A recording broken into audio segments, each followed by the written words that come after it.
Hello dear friends, you are welcome in RK Institute. I am Dr. RK Saini and today I am going to discuss stereoisomerism in organic compounds. तो देखो आपको याद दिला दूं, isomerism को हमने two part में divide किया था। एक तो थी स्ट्रक्चरल, वो मैं आपको एक्सप्लेन कर चुका हूं, स्ट्रक्चरल आइसोमेरिज्म, और दूसरी थी आपके पास में स्टीरियो आइसोमेरिज्म भी कहते हैं और स्पेस आइसोमेरिज्म। तो आज मैं आपको डिस्कस करूंगा स्टीरियो और स्पेस आइसोमेरिज्म। पहले इसका इंट्रोडक्शन सुन लो। स्टीरियो या स्पेस का दो बात बोली थी, मॉलिक्यूल के molecular formula and structural formula are same. ये तो कैसे होते हैं? सेम। ध्यान से सुन लो। But they have different spatial arrangement of atom और ग्रुप अबाउट स्टीरियोजेनिक सेंटर। तो क्या मतलब हुआ? डिफरेंट स्पेशियल अरेंजमेंट भी आप इसको बोलते हैं, स्पेशियल अरेंजमेंट्स और orientations of atoms or group around about a stereogenic center, then these are known as stereoisomers और space isomers। ठीक है। फिर फर्दर ये जो आपके पास में स्टीरियोआइसोमेरिज्म है, इसको भी दो पार्ट में डिवाइड किया गया है। एक तो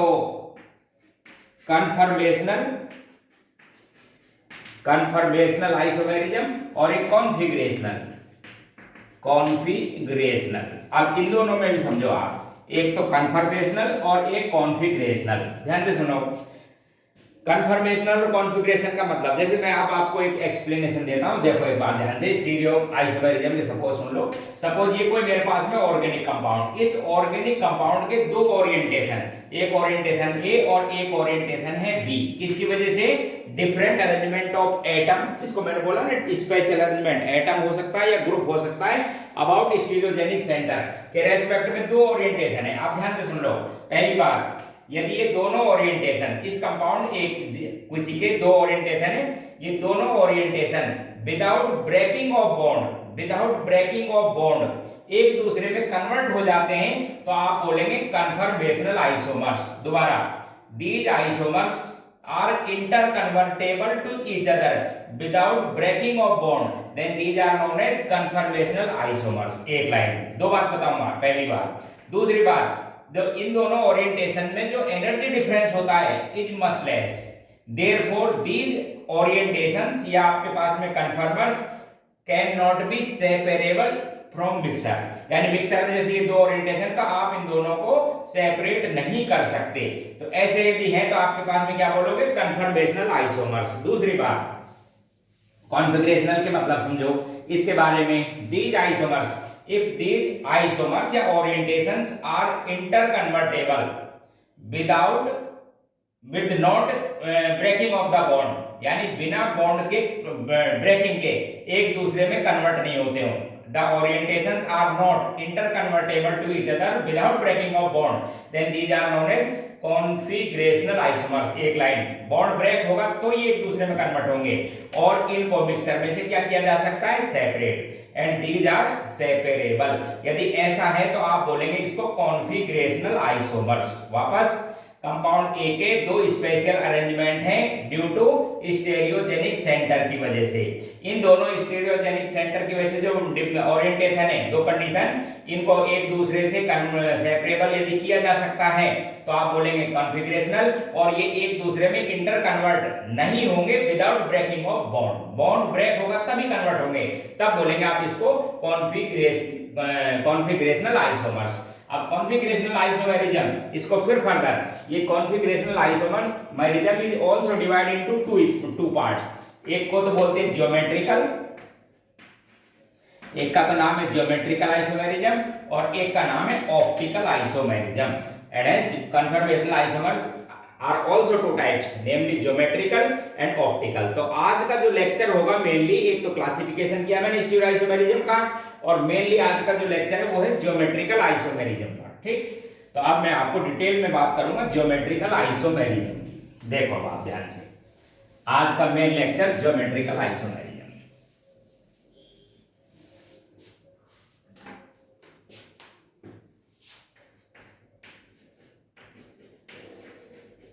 geometrical isomerism.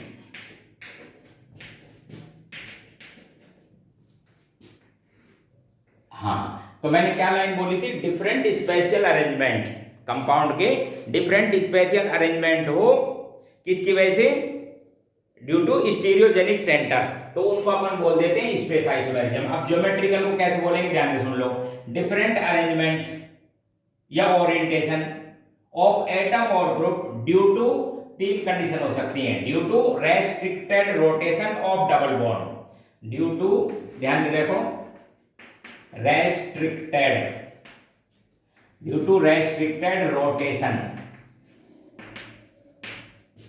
Of double bond.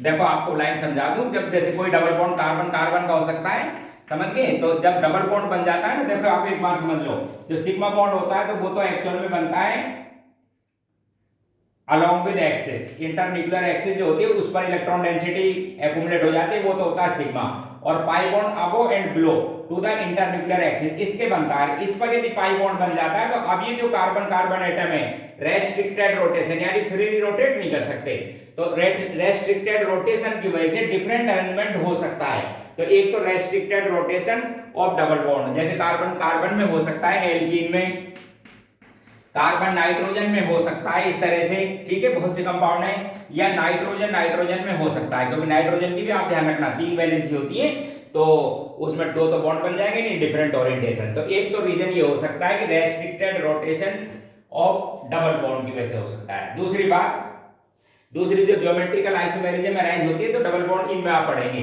एक ड्यू टू साइक्लिक स्ट्रक्चर, एक हो सकता है ड्यू टू साइक्लिक स्ट्रक्चर। अच्छा, जब साइक्लिक स्ट्रक्चर बन जाती है ना तब भी रोटेशन हिंडर्ड हो जाता है। और तीसरा हो सकता है ड्यू टू स्टेरिक क्राउडिंग या steric hindrance, due to steric hindrance. इनकी वजह से आपके पास में क्या हो सकते हैं, ज्योमेट्रिकल आइसोमर्स, या आप बोलेंगे डिफरेंट ओरिएंटेशन क्रिएट हो सकते हैं स्पेस में, जिनको आप बोलेंगे ज्योमेट्रिकल आइसोमर्स। तो मैं सबसे पहले आपको बताता हूं, due to restricted rotation about double bond, तो डबल बॉन्ड के अलोंग जो रेस्ट्रिक्टेड रोटेशन है उसके बारे में समझो। देख सबसे पहले, जैसे सपोज ये मेरे पास में, देखो एक बार ध्यान से, सपोज ये एल्कीन है, सबसे सिंपलेस्ट एल्कीन है इथाइलिन।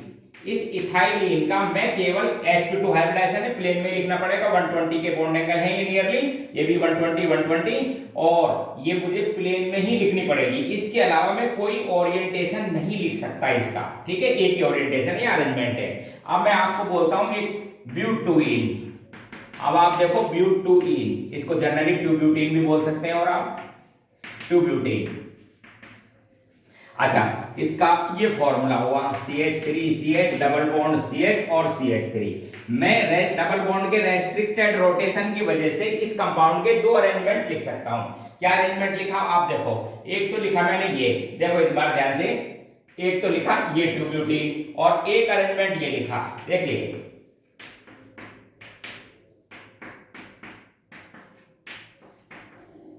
ये भी ट्यूब्यूटीन है, चेक करो इस डबल बॉन्डेड कार्बन पर एक तो क्या जुड़ रहा है H और एक CH3, ये देखो, ठीक उसी तरह से डबल बॉन्डेड कार्बन पर एक H और एक CH3। अब क्या खास बात है, इस रेस्ट्रिक्टेड रोटेशन की वजह से इन दोनों में अंतर है, क्या यहाँ पर दोनों प्लेनर तो ये मॉलिक्यूल है, यहाँ पर दोनों सिमिलर ग्रुप CH3 या दोनों सिमिलर एटम भी बोल सकता हूँ सेम प्लेन में है, और यहाँ पर दोनों अलग अलग प्लेन में है। आप इनकी फिजिकल और केमिकल प्रॉपर्टीज में भी डिफरेंस पाएंगे। आपको बता दूं, कार्बन कार्बन ये जो मिथाइल मिथाइल के सपोज इसकी डिस्टेंस L होती और मैं बात करता था अब ये डिस्टेंस, तो ये जो L है, L डैश बोलता हूं, ये ज्यादा होगी, ध्यान रखना कि ये जो डिस्टेंस है मिथाइल मिथाइल की ये ज्यादा है, किससे, इस मिथाइल मिथाइल से, इसका मतलब प्रॉपर्टी में भी डिफरेंस आएगा आपके पास में, ठीक है। हाँ, बस कनेक्टिविटी सेम है, आप ध्यान रखना। स्टीरियो आइसोमेरिज्म में मैंने बोल दिया था molecular formula and structure formula same, और स्ट्रक्चर फार्मूला सेम का मतलब connectivity of atom same, connectivity तो सेम है बट डिफरेंट ओरिएंटेशंस, ठीक है।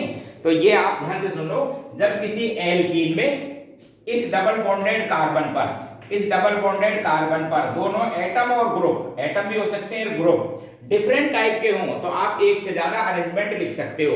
उन अरेंजमेंट को जनरली सिस ट्रांस बोला जाता है। व्हेन टू सिमिलर ग्रुप्स और atom lie in same plane then isomer is denoted by cis. क्या कहते हैं उसको? सिस फॉर्म बोलते हैं। व्हेन सिमिलर ग्रुप और एटम, ग्रुप भी हो सकते हैं atom, are opposite inside, then isomer is termed as trans. तो इसको कहते हैं ट्रांस ट्यूबिटिन और इसको क्या कहेंगे? सिस ट्यूबिटिन। तो कंडीशन पता लगी ज्योमेट्रिकल आइसोमेरिज्म एल्कीन की। क्या कंडीशन है? व्हेन डिफरेंट एटम और ग्रुप, एटम भी हो सकते हैं group, present at the double bonded carbon atom, then such type alkene show geometrical isomerism, and most common name of geometrical isomers are cis trans. When two similar groups or atom lie in same plane, then isomer is termed as cis. When they lie in opposite plane, then it is known as trans. और बताता हूँ, देखो कोई भी एक double bonded के respect में बहुत बढ़िया एग्जांपल जो जनरल एग्जाम्स में आता रहता है, देखो जरा ये देखिए आपके पास में ये भी कार्बन कार्बन डबल बॉन्ड है, इसके एक डाइओइक एसिड है, ध्यान से सुन लो। यदि दो COH ग्रुप डबल बॉन्ड के अलोंग एक ही साइड में हो तो इसको कहते हैं मैलेइक एसिड। क्या नाम है इसका? Maleic acid. ये आता रहता है, आपको बता देता हूं। इसका ट्रांस आइसोमर, ये तो सिस फॉर्म में, ध्यान रखना ये कौन सी है? Cis form. इसका ट्रांस आइसोमर की बात की जाएगी, इसका ट्रांस आइसोमर बोला जाता है फ्यूमेरिक एसिड। तो ये आप नाम भी ध्यान रखें, ये भी ज्योमेट्रिकल आइसोमर है। ये कौन सी फॉर्म है इसकी? ट्रांस। क्या नाम है इसका? फ्यूमेरिक। ये था आपके पास में fumaric acid. And as maleic acid and fumaric acid are examples of geometrical isomers. ठीक है, तो इस तरह से ज्योमेट्रिकल आइसोमर्स भी बोल सकते हो। अच्छा, आप ज्योमेट्रिकल आइसोमर्स में सिस ट्रांस के अलावा एक नेम और दिया जाता है, उस नेमिंग को कहते हैं इजेड। देखो एक बार ध्यान से असाइन किया जाता है इजेड सिस्टम। देखो एक बार बता देता हूं, E8Z naming of cis trans alkene या ज्योमेट्रिकल आइसोमर्स। तो सबसे पहले सुन लो ध्यान से, जैसे ये मेरे पास में कोई एल्कीन थी जो ज्योमेट्रिकल आइसोमेरिज्म शो करती है, तो सबसे first of all according to CIP rule बताऊंगा अभी मैं। CIP रूल का पूरा फॉर्मूला तो है सी, तो ये तीन केमिस्ट थे, एक तो कॉन इनगोल्ड एंड प्रीलॉग। कॉन इनगोल्ड एंड प्रीलॉग, इन्होंने कुछ रूल बनाए थे जिनको CIP रूल कहते हैं हम। ठीक है ना, उस रूल के अकॉर्डिंग इस कार्बन पर दो ग्रुप जुड़ेंगे, इसकी ग्रुप की सपोज प्रायोरिटी है फर्स्ट, हायर प्रायोरिटी का ग्रुप ये है, और इस कार्बन पर हायर प्रायोरिटी का ग्रुप ये है। यदि दोनों हायर प्रायोरिटी के ग्रुप एक ही प्लेन में हो, दोनों हायर प्रायोरिटी के ग्रुप डबल बॉन्ड के एक ही साइड में एक ही प्लेन में हो, तो आइसोमर को डिसिग्नेटेड किया जाता है Z से। Z का मतलब एक जर्मन वर्ड है जुसामिन। Z का मतलब है जुसामिन, एक जर्मन वर्ड है जिसका मतलब होता है टुगेदर। इंग्लिश में मीनिंग होता है टुगेदर। तो एक ही साइड हो हायर प्रायोरिटी के ग्रुप, प्रायोरिटी किससे निकालेंगे? CIP रूल से। सेम प्लेन में हो तो उसको बोलेंगे Z। यदि आपके पास में हायर प्रायोरिटी के ग्रुप, जैसे इस कार्बन पर हायर प्रायोरिटी का ग्रुप ये है और इस पर ये है, यदि अपोजिट डायरेक्शन में तो उसको कहते हैं एंटजेजी, ई से डिनोट करते हैं। एंटजेजी का मतलब होता है अपोजिट या एक्रॉस, अपोजिट या क्या कहते हैं उसको? एक्रॉस। तो ये जर्मन वर्ड है, दो ध्यान रखो। एक तो क्या बोलेंगे?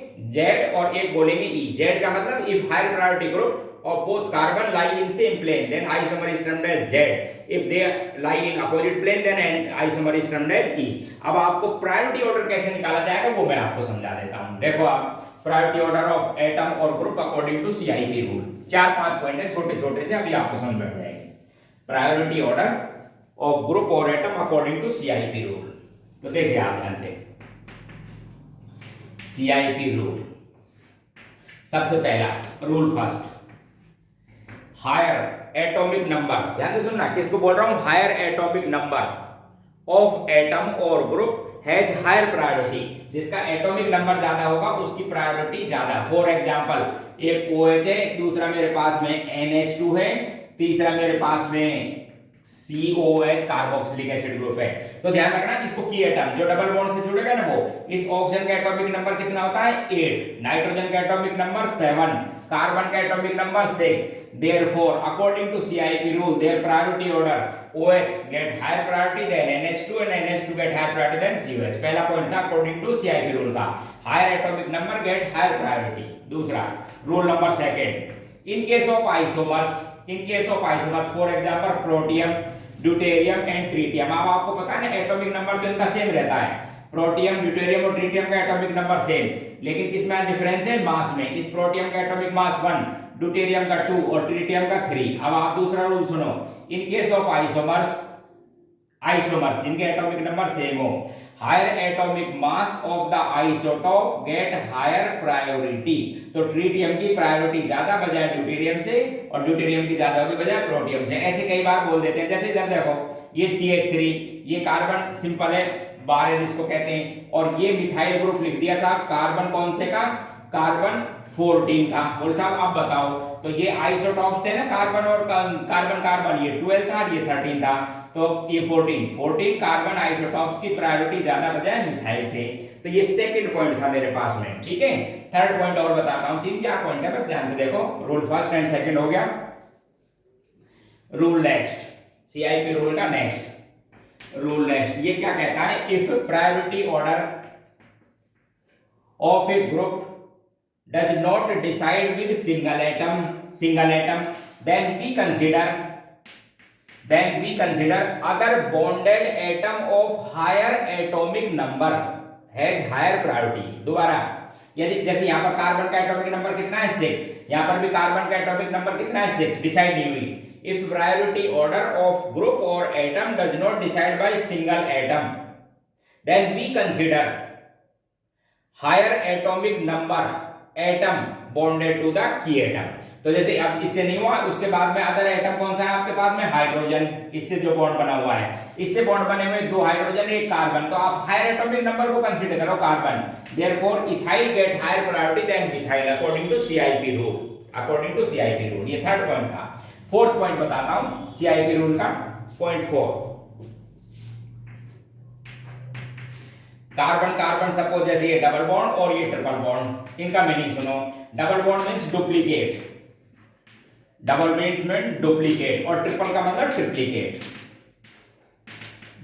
डुप्लीकेट, इसका मीनिंग है कि कार्बन 2 ऑक्सीजन से अटैच है। इसका मीनिंग था कि कार्बन कितने ऑक्सीजन से बॉन्ड बनाए हुए? 2 से। ध्यान से देखो, डुप्लीकेट। और ठीक मैं आपसे पूछूं कि इस ऑक्सीजन ने कितने से बॉन्ड बना रखे? 2 कार्बन से। देखो तो एक कार्बन तो ये और एक कार्बन ये, ठीक उसी तरह से इसका मतलब ये होता है।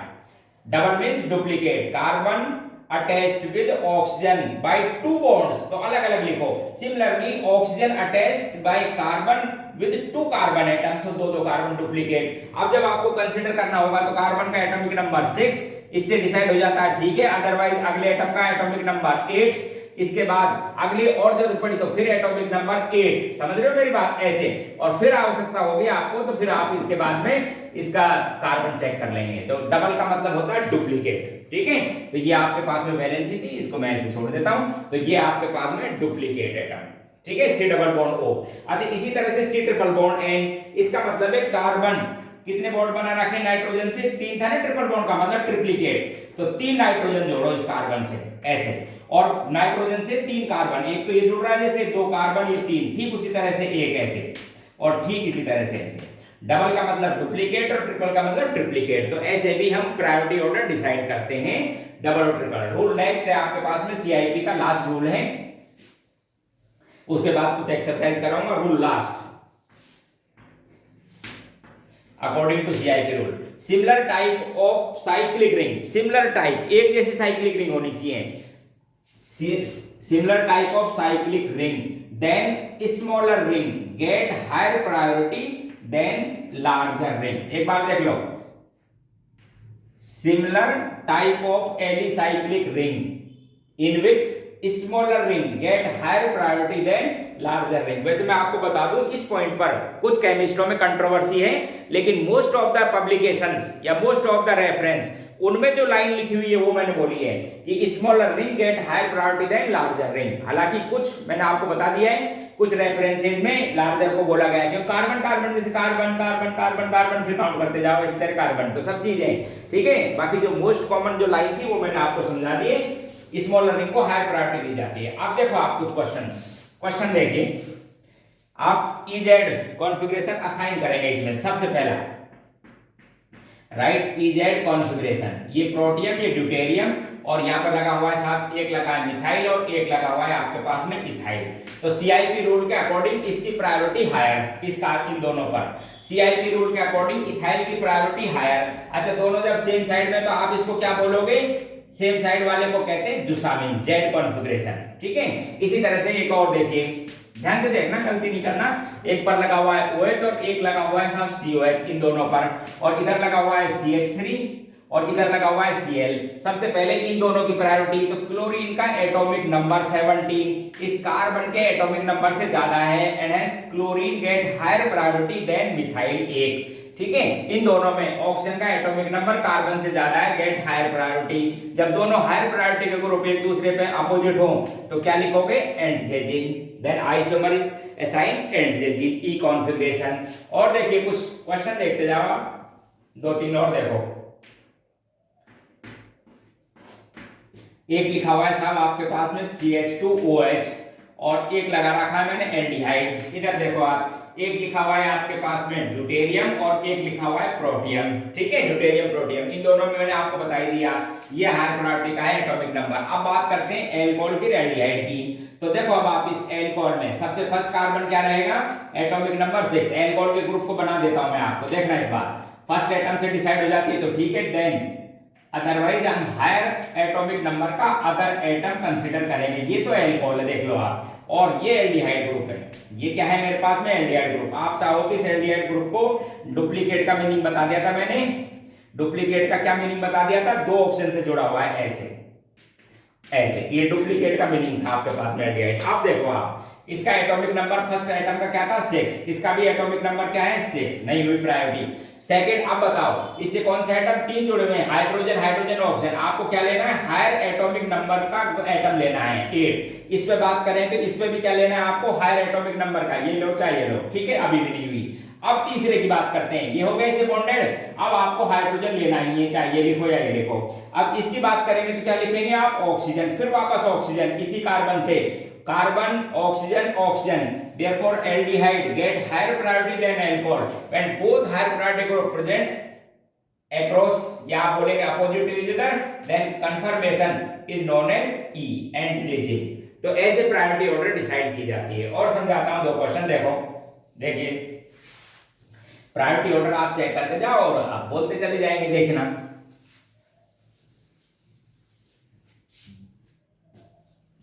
एक रिंग का भी एग्जांपल देता हूं, देखो।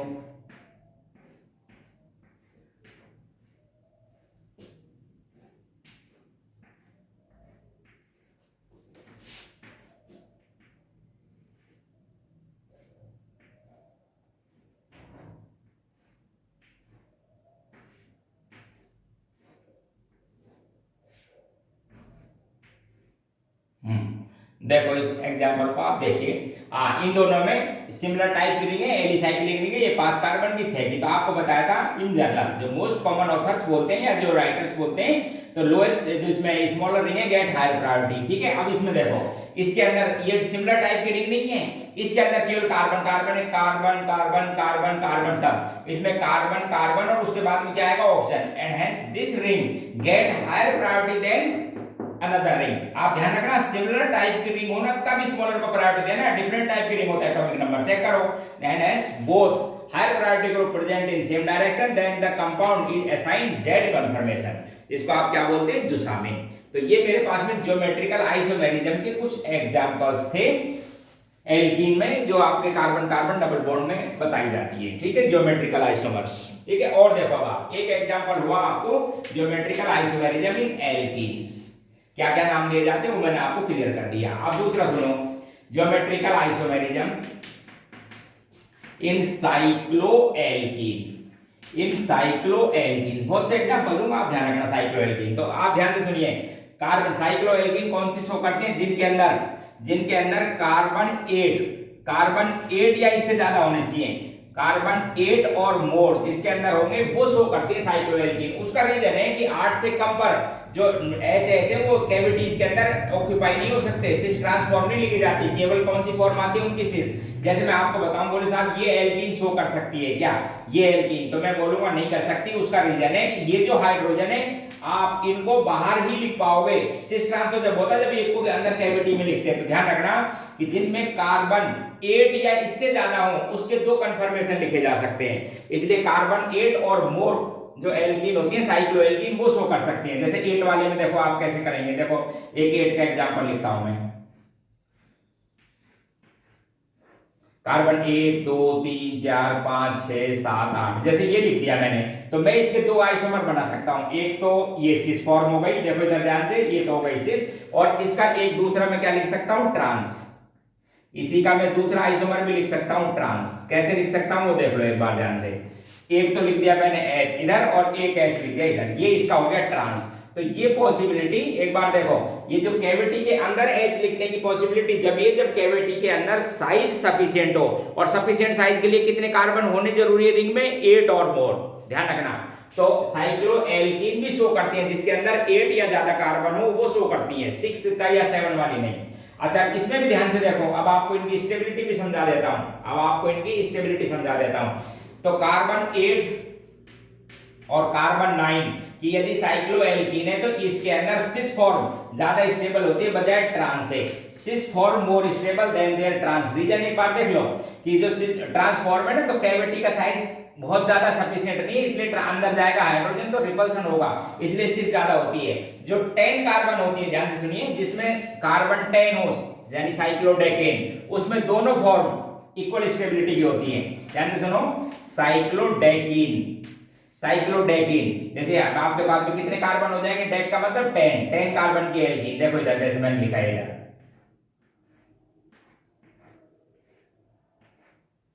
कार्बन काउंट करो, 1 2 3 4 5 6 7 8 9 10 कार्बन की होगी नहीं, तो इसके अंदर सिस फॉर्म भी और ट्रांसफॉर्म भी। जैसे ये कौन सी लिखी मैंने, इसकी सिस फॉर्म, देखो इधर ध्यान से, ये सिस फॉर्म, और ये कौन सी लिख दी मैंने, इसकी ट्रांसफॉर्म। हैव इक्वल स्टेबिलिटी, ध्यान से सुनिए, सिस और ट्रांस बराबर इक्वल स्टेबिलिटी की हो जाते हैं साइक्लोडेकीन में। और यदि आपके पास में कार्बन 10 से ज्यादा है तो ट्रांसफॉर्म ज्यादा स्टेबल होती है। कार्बन कितने ज्यादा है, मोर देन 10 से ज्यादा है तो कौन ज्यादा स्टेबल हो जाएगी, ट्रांस, अंदर वाली ज्यादा स्टेबल हो जाएगी। ध्यान से सुन लो, तो इसमें ध्यान रखना आप, if carbon 8 and 9 present in cyclic ring then their cis isomer is more stable than trans. In case of cyclodecene both isomers have equal stability, or in higher more number of carbon atom in cycloalkene, more का मतलब more than 10, then their trans isomer is more stable than their cis। तो ये दूसरा example था cycloalkene में। तीसरा example आपको बताता हूं जो ज्योमेट्रिकल आइसोमेरिज्म शो करते हैं। ध्यान से देखिए, ड्यू टू रिंग, तो सब्स्टिट्यूटेड डाई सब्स्टिट्यूट होना चाहिए कम से कम, सब्स्टिट्यूटेड साइक्लोएल्केन ये भी शो करती हैं। देखो इधर ध्यान से, जैसे मैंने ये लिखा था साइक्लोप्रोपेन, डाई सब्स्टिट्यूटेड, दो लगाओ कम से कम, ये मिथाइल लगाया 1,2 डाई मिथाइल साइक्लोप्रोपेन, तो एक तो मैं ऐसे लिख सकता हूं इन दोनों को, ये तो सेम साइड। अच्छा रेस्ट्रिक्टेड रोटेशन है, रिंग की वजह से घूम नहीं सकता, ये भी ध्यान रखना। तो ये तो मैंने इसका सिस लिख दिया, एक मैं इसका ट्रांस भी बना सकता था, दोनों को अपोजिट डायरेक्शन में दिखाओ, एक ऐसे सिस दिखा दो, एक ट्रांस ऐसे भी लिख सकते हो, या फिर आप इनको इस तरह भी लिख सकते हो। ट्रांस को आपको समझा देता हूं, एक बॉन्ड जैसे डार्क वे से लिख दिया, एक डॉटेड से, तो ये क्या हो गया आपके पास में, ट्रांस। तो ये सिस ट्रांस ये भी शो करते हैं। Cycloalkane, disubstituted cycloalkane are also show geometrical isomerism. अच्छा ध्यान रखना चाहिए, डिफरेंट जो कार्बन है उन पे होने चाहिए ग्रुप्स, चाहे ग्रुप सेम हो या डिफरेंट हो, अलग अलग पे। एक पर ही होंगे तो नहीं कर सकते, जैसे ये था, बोले ये शो कर देगी क्या, नहीं कर सकते, क्योंकि दूसरे का कैसे ओरिएंटेशन लिखे, अलग अलग नहीं बन सकता, एक ही ओरिएंटेशन है। तो ऐसी नहीं, अलग दो डाई सब्स्टिट्यूटेड होना चाहिए डिफरेंट कार्बन एटम पर, then they show geometrical isomerism. तो ये था मेरे पास में साइक्लोएल्कीन। और बताता हूं कुछ एग्जांपल्स आपको, देखो इसके बाद में ज्योमेट्रिकल आइसोमेरिज्म शो करती हैं आपके पास में साइक्लोएल्कीन के अलावा कम्युलिन्स। ध्यान से सुनो, इनको कम्युलिन्स भी कहते हैं और एलिन्स भी कहते हैं, और क्या कह देते हैं, एलिन्स। अब सुनिए ध्यान से, जब किसी कंपाउंड में डबल बॉन्ड कंटीन्यूअस हो, कंटीन्यूअस डबल बॉन्ड हो, तो उनको कहते हैं अपन कम्युलिन्स और एलिन्स। ध्यान से सुनिए, डबल बॉन्ड कंटीन्यूअस हो तो उनको क्या कहते हैं, कम्युलिन्स और एलिन्स। इस टाइप के समझ के कंटीन्यूअस होने चाहिए। तो अब आप ध्यान से सुनना, जो ऑड नंबर के एल्कीन है, odd number of double bond, odd number of double bond, ये होती है प्लेनर, ये कैसी होती है प्लेनर। और जो इवन नंबर की होती है वो नॉन प्लेनर, इवन नंबर की जो कम्युलेंस है वो कैसी होती है नॉन प्लेनर। तो जब मैं बोलूंगा साहब दोनों सेम ग्रुप एक ही प्लेन में, इसका मतलब कौन से होना जरूरी है, ऑड नंबर की कम्युलेंस ज्योमेट्रिकल आइसोमेरिज्म शो कर सकते हैं, इवन नंबर की नहीं, ध्यान रखें आप। ऑड नंबर की कम्युलेंस प्लेनर होती है, इसलिए क्या शो कर सकते हैं आपके पास में ज्योमेट्रिकल आइसोमेरिज्म। जैसे देखो इधर ध्यान से देखिए, ये मैंने लिखी आपके पास में कितने कार्बन है, ध्यान से देखो, 1 डबल बॉन्ड 1 2 3 4, तो ये तो इवन नंबर की ये शो नहीं करेगी। ये देखो ये आप जैसे मैंने सपोज ये कम्युलेंस लिखी, इधर देखो ये लिखी, बोले ये शो कर सकती है क्या, हाँ बोले कर तो सकती है, लेकिन मैं इसका दूसरा अरेंजमेंट नहीं लिख सकता। क्यों नहीं लिख सकता, क्योंकि सिमिलर एटम, ध्यान रखो सिमिलर एटम इसलिए नहीं लिख सकता। तो ये प्लेन में तो है लेकिन और कोई ओरिएंटेशन नहीं लिख सकता, इसलिए ये पर्टिकुलरली कम्युलेंस ज्योमेट्रिकल आइसोमेरिज्म शो नहीं करती। हाँ मैं यदि इसको ऐसे लिख दूं, देखो इधर मैं इसमें ग्रुप बदल देता हूं तो शो कर जाएगा। आप ध्यान रखना डबल बॉन्ड पे सिमिलर टाइप के एटम या ग्रुप नहीं होने चाहिए, डिफरेंट टाइप होने चाहिए।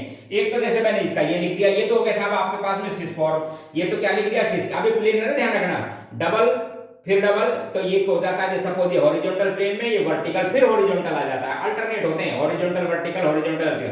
तो जो ऑड नंबर के होते हैं प्लेनर, तो एक तो लिख दिया मैंने सिस, एक में इसका ट्रांस बना देता, क्या बना देता ट्रांस में, ये लो साहब ये इसका ट्रांस बन गया, प्लेनर ही तो है।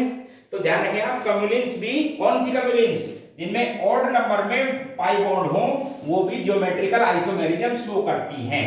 दूसरा इसी तरह से एग्जांपल देखो, एक साइक्लो कंपाउंड, ठीक है, स्पाइरो कंपाउंड में देखो सबसे पहले नेक्स्ट एग्जांपल है geometrical isomerism in spiro compound. Spiro समझते हो ना, स्पाइरो जो क्वाटरनरी कार्बन से जुड़े होते हैं ना रिंग, उनको कहते हैं स्पाइरो। ठीक कम्युलिन के जैसे जिनमें ऑड नंबर में रिंग हो, ध्यान से सुन लो, जिनके अंदर ऑड नंबर में हो वो भी प्लेनर होती है। तो जैसे ये और ये दोनों आपस में प्लेन में नहीं है, ऑड नंबर में होनी चाहिए स्पाइरो, ऑड नंबर। अब ये पार्ट और ये रिंग एक दोनों कैसे हैं प्लेन में। अब डिफरेंट लगा लो, जैसे एक यहाँ पर मिथाइल लिख दिया मैंने, एक मिथाइल ये लिख दिया, तो ये सिस फॉर्म हो गई। दूसरे में आइसोमर बनाओ तो बोले ट्रांस, ये लो, एक तो आप दोनों को एक जैसा कॉन्फ़िगरेशन लिख सकते हो और एक दोनों में क्या लिख सकते हो अपोजिट। तो ये भी तो प्लेन में, ध्यान रखना ये दोनों पार्ट कैसे हैं प्लेन में, तो मैं इन दोनों में ज्योमेट्रिकल आइसोमेरिज्म में डिफरेंट ओरिएंटेशन लिख सकता हूं। तो ध्यान रखें कौन सी, स्पाइरो कंपाउंड जिनमें ऑड नंबर में रिंग हो। अच्छा स्पाइरो का मतलब जो क्वाटरनरी कार्बन से जुड़ी होती है ना रिंग, उनको कहते हैं अपन स्पाइरो। तो ये भी शो करते हैं स्पाइरो। नेक्स्ट एग्जांपल दे रहा हूं आपको, बाईसाइक्लिक कंपाउंड, बाईसाइक्लो भी शो करते हैं, बाईसाइक्लो कंपाउंड, ये भी ज्योमेट्रिकल, बाईसाइक्लो का मतलब समझते हो ना, जो रिंग टर्सरी कार्बन से फ्यूज्ड हो, ये टर्सरी कार्बन है, ध्यान रखना, इनको कहते हैं बाईसाइक्लो। इसके भी दो लिख सकता हूं, एक तो जैसे मैंने ये दोनों हाइड्रोजन थे ये लिखा सिस फॉर्म, जब देखो ये तो कौन सी हो गई आपके पास में सिस फॉर्म, बाईसाइक्लो है। एक मैं इसका ट्रांसफॉर्म भी लिख सकता हूं, एक इसका ट्रांसफॉर्म, एक तो लिख दिया ये हाइड्रोजन और एक को क्या लिख दो दूसरे प्लेन में, ये था हो गया इसका ट्रांस। इसमें भी ध्यान रखना ट्रांस ज्यादा स्टेबल होता है बजाय सिस से। तो बाईसाइक्लो कंपाउंड में भी ज्योमेट्रिकल आइसोमर्स बनते हैं। नेक्स्ट एग्जांपल दे रहा हूं आपको, नेक्स्ट ज्योमेट्रिकल आइसोमेरिज्म के आइसोमर्स इन कार्बन नाइट्रोजन डबल बॉन्ड, ऐसे में भी शो करते हैं। जैसे इसका बहुत फेमिलियर एग्जांपल है ऑक्सिम के अंदर, ऑक्सिम्स वो शो करते हैं, कोई भी हो सकता है होने को। तो जैसे ऑक्सिम्स में बहुत फेमिलियर एग्जांपल वो समझो, देखें आप ध्यान से, ऑक्सिन समझते हो ना, जब कार्बोनिल कंपाउंड हाइड्रोक्सिल अमाइन से रिएक्शन करते हैं तो कंपाउंडों को कहते हैं ऑक्सिन। कार्बोनिल कंपाउंड में भी एल्डिहाइड और कीटोन इनकी रिएक्शन कराते हैं हाइड्रोक्साइल अमीन से, तो इनमें से वाटर तो बाहर निकल जाता है, इस प्रोडक्ट को कहते हैं आप ऑक्सिन। इस प्रोडक्ट को क्या कहते हैं ऑक्सिन, मे बी एल्डोक्सिन और मे बी कीटोक्सिन। यदि एल्डिहाइड है आपके पास में तो एल्डोक्सिन, और यदि कीटोन लिया है तो कीटोक्सिन। अब देखो इनमें भी कैसे लिखते हैं, आप देखो एल्डोक्सिन समझाता हूं सबसे पहले। एल्डोक्सिन, एल्डोक्सिन एल्डिहाइड था सपोज, जैसे ये H लिख रहा था, यहां पर कोई एल्डिहाइड लिख दिया मैंने CH3 वगैरह, कुछ भी अलग होना बहुत जरूरी, H नहीं, और ये था ऑक्सिन। अब ध्यान रखना नाइट्रोजन के पास आउटर मोस्ट शेल में 5 इलेक्ट्रॉन होते हैं, 5 इलेक्ट्रॉन होंगे तो एक 3 तो बन रहे बॉन्ड, 2 ये एक ये। अच्छा इसके बाद इसके अलावा नाइट्रोजन पर एक लॉन पेयर और होता है, ध्यान रखें आप। अब इनको भी ये ज्योमेट्रिकल, एक तो मैं ऐसे लिख सकता था इस मॉलिक्यूल को, और एक इस तरह से मैं आपको ऐसे बता सकता हूं, इसको देखो। दूसरा इसका ओरिएंटेशन मैं इस तरह से लिख सकता हूं। तो हो गई, क्योंकि डबल बॉन्ड के रेस्ट्रिक्टेड रोटेशन की वजह से ये भी डिफरेंट ओरिएंटेशन, ये फर्स्ट और सेकंड नेम ऐसे दिए जाते हैं। When H and OH are present in same side then isomer is known as syn. यहां पर सिन और एंटी काम दिए जाते हैं किसके रेस्पेक्ट में, with H and OH same side में है तो बोलना syn, when they present in opposite side then isomer is known as anti. तो इसको कहते हैं एंटी और इसको क्या कह देते हैं, सिन, एल्डोक्सिम में। इसी तरह से कीटोक्सिम भी शो करते हैं, इसी तरह से क्या शो करते हैं, कीटोक्सिम। अच्छा ध्यान रखना, कीटोक्सिम में भी दोनों कीटोन होंगे ना, एल्काइल ग्रुप होंगे, लेकिन डिफरेंट होने चाहिए। एल्काइल भी हो सकते हैं या एल्काइल एराइल हो सकते हैं। जैसे एक लिख दिया मैंने CH3 और एक लिख दिया C6H5 फिनाइल और ये बोलो कीटोक्सिम बता दिया, समझ गए। एक ऐसे लिख दिया, दूसरा आपके पास में इस तरह से बना दिया। देखो एक ही चीज है, इसको इस तरह से भी लिख सकते हैं, ये भी कीटोक्सिम। अब इन कीटोक्सिम में भी सिस ट्रांस बोले जाते हैं, लेकिन जो ग्रुप OH के साइड में है उसको बोलेंगे सिन और दूसरे वाले को क्या बोलेंगे, एंटी। तो इसका जैसे मुझे नेमिंग देना होता तो मैं लिखता था, कोई ध्यान से, सिन फिनाइल, क्या नाम है इसका, फिनाइल, सिन फिनाइल मिथाइल कीटोक्सिम, सिन फिनाइल मिथाइल कीटोक्सिम। अच्छा इसका नाम देना होता तो मैं क्या बोल देता, anti phenyl, anti phenyl methyl ketoxime. या आप चाहो तो ऐसे भी लिख सकते हो, ऐसा कुछ नहीं है, हार्ड एंड फास्ट नहीं है, बस आपको OH के रेस्पेक्ट में बोलना है। आप चाहो तो मिथाइल को भी पहले लिख सकते हो, तो बोलते हैं आप सिन मिथाइल, वैसे अल्फाबेटिकल ऑर्डर में बात करते हैं तो ये बेटर है, सिन मिथाइल फिनाइल। एक को आपने जब सिन में एंटी बोल दिया तो दूसरा अपने आप पोजीशन पे चला जाएगा, तो बोलेंगे सिन मिथाइल एंटी फिनाइल, इसको बोलने की जरूरत नहीं है, सिन मिथाइल फिनाइल कीटोक्सिम, कीटोक्सिम, समझ गए। तो ये कीटोन में भी मिलती है ज्योमेट्रिकल आइसोमेरिज्म। ये कुछ एग्जांपल थे, बस डिफरेंट टाइप के एटम या ग्रुप जुड़े होने चाहिए कार्बन से, ध्यान रखना, सेम वाला नहीं शो करेगा। अच्छा इसी तरह से और आपको बताता हूं ज्योमेट्रिकल आइसोमेरिज्म के एग्जांपल, एल्डिहाइड कीटोन्स वगैरह के अंदर हो गए इस तरह से। अच्छा एक था रेस्ट्रिक्टेड रोटेशन की वजह से, एक एग्जांपल और दिया था मैंने, रेस्ट्रिक्टेड रोटेशन की वजह से भी कंपाउंड ज्योमेट्रिकल आइसोमेरिज्म शो करते हैं। अब आप इसको देखो, ये मेरे पास में बाइफिनाइल है, पहले समझना ये कौन सी है, बाइफिनाइल, sp2 हाइब्रिडाइजेशन है कार्बन पर और सिंगल बॉन्ड है। अच्छा प्लेनर है मॉलिक्यूल, लेकिन सिंगल बॉन्ड की वजह से रोटेट हो सकता है, रोटेट हो सकता है, प्लेनर है बट क्या कर सकता है, रोटेशन। इसका मतलब ये कंपाउंड ज्योमेट्रिकल आइसोमेरिज्म शो नहीं कर सकता क्योंकि रेस्ट्रिक्टेड नहीं हुआ रोटेशन। अब ध्यान से सुनो, पोजीशन ऐसी दी जाती है, जैसे इसको लिखा 1 2 3 4 5 6, इसको लिख देते हैं 1 डैश या 2 डैश 3 डैश 4 डैश 5 डैश और ये 6 डैश। आप ध्यान से सुनो, इसकी तो 2 6 ये पोजीशन, एक तो इस पोजीशन पर और एक इस पोजीशन पर कोई ग्रुप लगा दिए जाए, बल्कि ग्रुप लगा दिए जाए, ठीक है, जैसे मिथाइल है, OH है, इस तरह के ग्रुप लगा दिए जाए, तो इन ग्रुप्स के लगाने से, अब सुनना ध्यान से, दो काम होंगे इन ग्रुप्स के, 2 2 और 2 डैश और 6 डैश, इन ग्रुप्स के लगाने से रेस्ट्रिक्टेड रोटेशन हो जाता है। रेस्ट्रिक्टेड रोटेशन का मतलब अब कार्बन कार्बन सिंगल बॉन्ड होते हुए भी ये घूम नहीं सकता, लेकिन ये जो रिंग आपस में ये प्लेनर नहीं रहेगी, ये एक दूसरे के परपेंडिकुलर हो जाएंगे। देखो रेस्ट्रिक्टेड रोटेशन तो हो गया इनकी वजह से, रेस्ट्रिक्टेड रोटेशन तो हुआ इनकी वजह से, लेकिन रिंग कैसी हो गई, नॉन प्लेनर, एक वर्टिकल है तो दूसरी हॉरिजॉन्टल, ऐसे हो गई। इसका मतलब मैं डिफरेंट ओरिएंटेशन या सिस ट्रांस नहीं बना सकता। अब इसी तरह से तीसरी रिंग देखो, ट्राइफेनिल शो करेंगे, ध्यान से देखो, ट्राइफेनिल में भी अब आप वापस आइए इस लाइन को, इस सिंगल बॉन्ड की वजह से क्या है, ये रोटेट कर सकता है। अब यहां पर भी लगाओ आप ग्रुप, यहां पर भी ग्रुप लगाइए। अब इन ग्रुप्स के लगाने से दो बात हो गई, रेस्ट्रिक्टेड रोटेशन तो हो गया, लेकिन ये दोनों रिंग कैसी हो गई, नॉन प्लेनर। अब समझो, सपोज ये रिंग आपके पास में हॉरिजॉन्टल प्लेन में थी तो ये वर्टिकल में, अब ये जब वर्टिकल में थी ये किसमें आ गई, हॉरिजॉन्टल में। इसका मतलब ट्राइफेनिल की फर्स्ट और थर्ड जो रिंग है, ट्राइफेनिल की फर्स्ट और थर्ड जो रिंग है, वही ऑर्डर नंबर वाली बात हो गई, वो एक दूसरे से क्या होती है, प्लेन में। अब वहां पर कोई ग्रुप लगा लो आप जिससे डिफरेंट ओरिएंटेशन बन जाए। जैसे देखो इधर, जैसे मैं ग्रुप लगा लेता हूं, यहां पर लिख दिया साहब एक मिथाइल इस तरह से, एक लिख दिया इसको एक बार सिस फॉर्म में, देखो इधर यहां पर लिख दिया मिथाइल, एक बार बोल दिया साहब एक ही प्लेन में और सिस फॉर्म। दूसरे में मैंने ओरिएंटेशन को क्या कर दिया, दोनों एक ही प्लेन में, ये बोलो ट्रांसफॉर्म, ये क्या हो गई, ट्रांसफॉर्म। तो इस तरह से इसका ये कौन सा एग्जांपल था, due to restricted rotation, due to steric crowding या steric hindrance, such type molecules so also geometrical isomerism. एक और बताता हूं आपको, डाइएजो कंपाउंड में एन डबल बॉन्ड वाले बताया था ना, उसमें भी देखो, उसमें भी बिल्कुल सिंपल है। NN की इसकी 2 वैलेंसी है, तो जैसे मैंने यहाँ पर भी फिनाइल लिखा, यहाँ पर भी फिनाइल और एक लोन पेयर और है, तो इस डाइएजो कंपाउंड में भी है। डाइएजो कंपाउंड की ये कौन सी फॉर्म हो गई, सिन फॉर्म। इसकी आप एंटी भी लिख सकते हो, इसकी क्या लिख सकते हो आप, एंटी फॉर्म लिख सकते हो। देखो इधर ये दाब इसकी एंटी फॉर्म हो गई, तो इसके भी 2 आइसोमर बनते हैं, एक तो एंटी, डिफरेंट कॉन्फ़िगरेशन है एंटी और एक से, due to restricted rotation about double bond, nitrogen nitrogen double bond, तो इनको डाइएजो कंपाउंड बोलते हैं, ये भी शो करते हैं। तो आज मैंने आपको एग्जांपल बताए जो कंपाउंड ज्योमेट्रिकल आइसोमेरिज्म शो करते हैं। नेक्स्ट क्लास में इसी चीज को आगे और बढ़ाया जाएगा, ज्योमेट्रिकल कंपाउंडों की प्रॉपर्टीज एंड ऑप्टिकल आइसोमेरिज्म। ठीक है, देखते रहा करो। Thank you.